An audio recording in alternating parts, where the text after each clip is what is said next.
नमस्कार, मैं हूं प्रीति रघुनंदन। सनातन धर्म में जीवन का एक ही लक्ष्य बताया गया है, वो है मोक्ष, यानी मोह का नाश होना, उससे मुक्ति मिलना। सारे बाबा लोगों को मोह माया से दूर रहने का ज्ञान देते हैं और रास्ता भी दिखाते हैं। वो बदले में कोई फीस नहीं मांगते। फिर भी ऐसे बहुत से बाबा हैं जिनका अपना संसार दौलत से चकाचौंध है। आलीशान आश्रम, डिजाइनर कपड़े, लग्जरी गाड़ियां, बड़े बड़े धार्मिक और सामाजिक कार्यक्रम। इनमें कई बाबा ऐसे भी हैं जिनका बचपन बहुत गरीबी में बीता, फिर धर्म, अध्यात्म और आस्था की ओर बढ़े तो दौलत कैसे बरसने लगी। इसी पहेली को सुलझाने के लिए हमने तैयार की है ये टेली सीरीज माया जाल, द डिसेप्टिव ट्रैप, जिसके पहले एपिसोड में कहानी ऐसे बाबा की जिनके भाग्य ने महज 5 साल में ऐसी करवट बदली कि वो कंगाल से हो गए मालामाल। अ मीटियोरिक राइज। जय बागेश्वर बालाजी महाराज।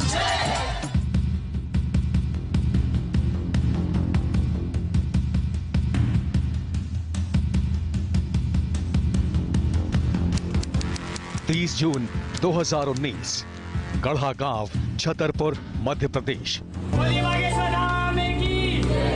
छोटे से कमरे में लगभग 30 से 35 लोग फर्श पर बैठे थे। कूलर की हवा में सामने सोफे पर पंडित धीरेन्द्र कृष्ण शास्त्री विराजमान थे।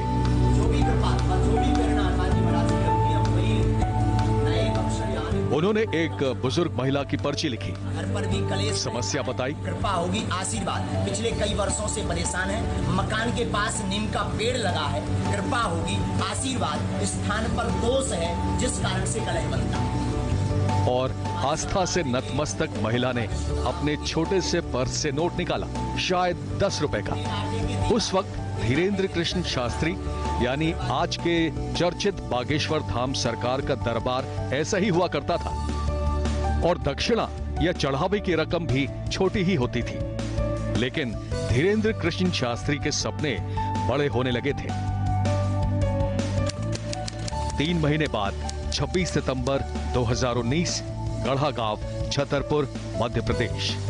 यहाँ निःशुल्क दरबार चलता ही है, किसी भी प्रकार का शुल्क, फीस अथवा दक्षिणा नहीं ली जाती। हजारों भक्त जो आते हैं, लेकिन उनके द्वारा जो चढ़ोतरी दी जाती है, तो हमारे मन में एक भाव आया कि क्यों ना इस चढ़ोतरी के द्वारा समाज सेवा का कार्य किया जाए। इसलिए हमने मन में विचार किया कि जो भी चढ़ोतरी बागेश्वर धाम पर आएगी, मंदिर पर आएगी, उस चढ़ोतरी से गरीब कन्याओं का विवाह करवाएंगे। जैसे आने वाले समय में निःशुल्क भंडारा प्रसाद भी वितरण होगा, जो सभी भक्तों के लिए निःशुल्क होगा। गरीब कन्याओं का सामूहिक विवाह, और वो भी सिर्फ चढ़ावे में मिले पैसों से।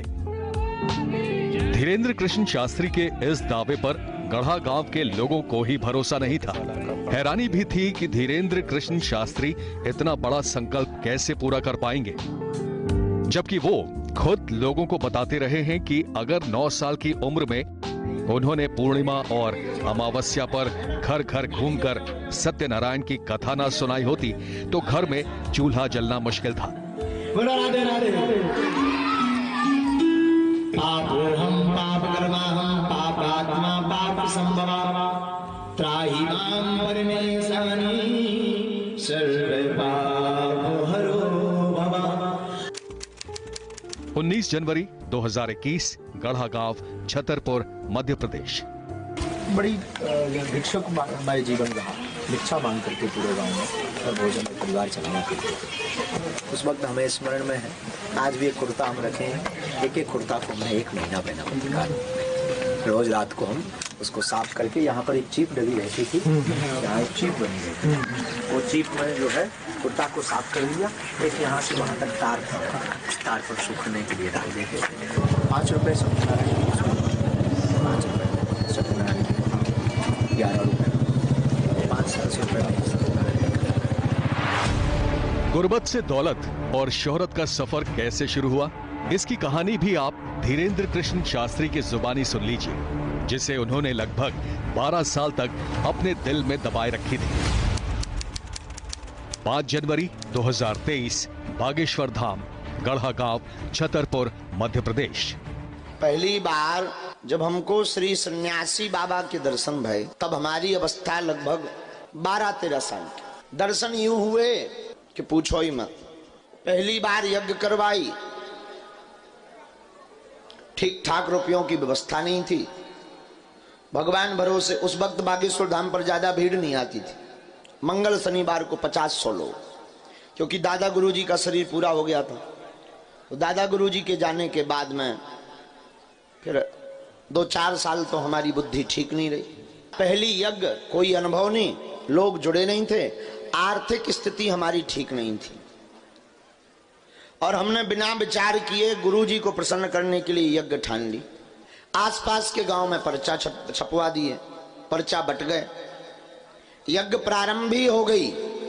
एक सेठ साहूकार हमारे बड़े प्रिय थे, हमने उनको उधार कहा कि आप हमें उधार कुछ दे दीजिए, यज्ञ से जो भी वापस आएगा हम आपको चुका देंगे।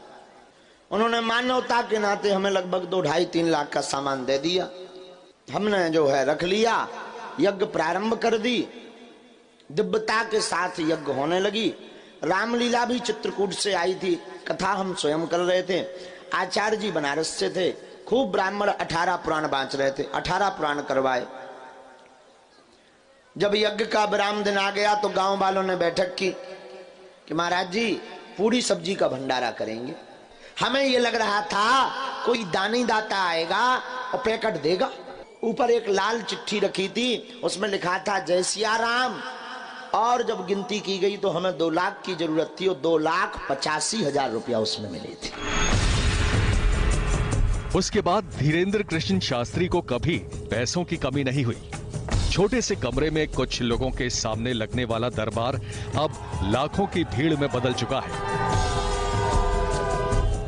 कभी एक कुर्ते में गुजारा करने वाले धीरेन्द्र कृष्ण शास्त्री अब डिजाइनर कपड़ों और मराठा पेशवा की स्टाइल वाली पगड़ी में नजर आते हैं। कई किलोमीटर दूर पैदल जाकर कथा सुनाने वाले धीरेन्द्र कृष्ण शास्त्री अब गाड़ियों के काफिले के साथ चलते हैं, और इतना सब कुछ तब जब वो किसी से कोई फीस नहीं लेते।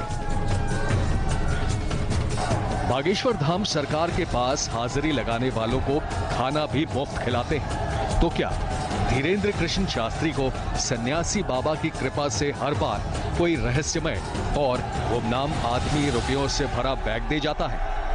इसका सीधा जवाब उन्होंने कभी नहीं दिया। रोज 1-1.5 हजार लोग निःशुल्क पाते हैं। कहाँ से आता है? बड़ा बड़ा खोद लिए हो। कहते कि जो धन का आशीर्वाद हम आपको देते हैं वो रोज हनुमान जी से रोज ले लेते हैं, उसका चमत्कार है। तो मैं देते ना, जाओ तुम्हारी धन की वृद्धि हो, ऐश्वर्य की वृद्धि हो, वो हनुमान जी से रोज ले ले, ये उसका चमत्कार है। भाई दूसरों की लाइट जला रहा है, खुद की बुझी धरी, मतलब दाल में काला। जब हम तुम्हें दे सकते हैं तो खुद नहीं ले सकते क्या? बागेश्वर धाम सरकार की आमदनी कहां से होती है ये भी जान लीजिए। वो भागवत और पुराणों की कथा सुनाते हैं, जिसके लिए 8-10 हजार प्रतिदिन के हिसाब से दक्षिणा लेते हैं। इसके अलावा बागेश्वर धाम आने वाले भक्तों से चंदा इकट्ठा करने के लिए काउंटर लगते हैं। धीरेन्द्र कृष्ण शास्त्री की कथा का कई आध्यात्मिक चैनलों पर प्रसारण होता है। बागेश्वर धाम के YouTube चैनल पर लगभग 43 लाख सब्सक्राइबर हैं।